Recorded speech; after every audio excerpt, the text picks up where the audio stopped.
2 দিন পরেই অর্থাৎ 2001 সালের 18 এপ্রিল কুড়িগ্রাম জেলার বড়বাড়ি সীমান্ত বাড়ি অর্থাৎ রৌমারী উপজেলার বড়বাড়ি সীমান্ত বাড়িতে তারা প্রায় 300-এরও বেশি বিএসএফ ঢুকে আমাদেরকে আক্রমণ করে বসবে, আক্রমণের জন্য ঢুকে গেল।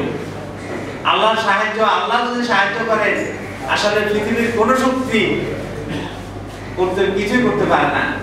তখন এক যুবক সেখানে কৃষিকাজ করছিলেন, এর মধ্যে দিয়ে সে দ্রুত এসে ক্যাম্পে আমাদেরকে খবর দিলেন যে আমাদের ভিতরে অনেক বিএসএফ ঢুকেছে।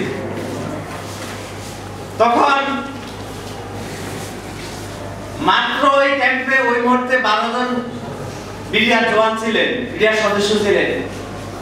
আলহামদুলিল্লাহ তারা তাদের পূর্ণ শক্তি দিয়ে তারা লড়াই শুরু করলেন এবং সেই লড়াই আপনারা জানেন তাদের পরপর 18টি লাশ পড়ে গেল এবং তাদেরকে এমনভাবে তাড়াকে এই 18টি লাশ পেলে তারা বীরের বেশে ঢুকে গেল, ভারতে চলে আসলো।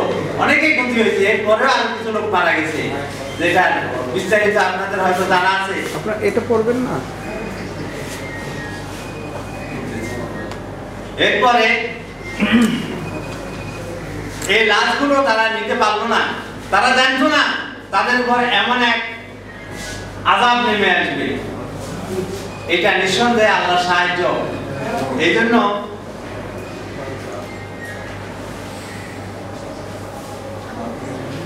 এইভাবে একটি নয়, গত 85 সাল থেকে যদি বলি তাদের সাথে কম বেশি 18টি যুদ্ধ সংগঠিত হয় ভারতের সাথে। আমি এই 2টি যুদ্ধের একটু দৃষ্টান্ত দেখালাম। আমি যদি যুদ্ধগুলো নিয়ে আলোচনা করি আলোচনা অনেক লম্বা হয়ে যাবে, এই জন্য আমি সামনের দিকে আর না বাড়িয়ে কথা গেছি। সম্মানিত সাংবাদিক ভাইরা, আপনারা আজকে আমরা আয়নাগরের পরিচয় জানতেছি। আয়নাগর তো চিনতাম না, আয়নাগর কোথায়, কি করে কি করে।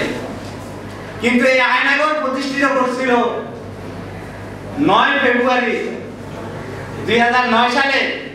ফেব্রুয়ারির এই হত্যাযজ্ঞের পরে সেখানে আয়নাগর তৈরি করেছিল। সে আয়নাগরে কি বিভীষিকাময় নির্যাতন ছিল সেটা আমি এই মুহূর্তে বলতে গেলে আমি আর কথা বলতে পারবো না। আমি একটি দৃষ্টান্ত দেখাচ্ছি। যদি বলি আমরা এই হাউসে, আমরা যে ঘরে বসে আছি, এই ঘরে হয়তো 200 লোকের জায়গা।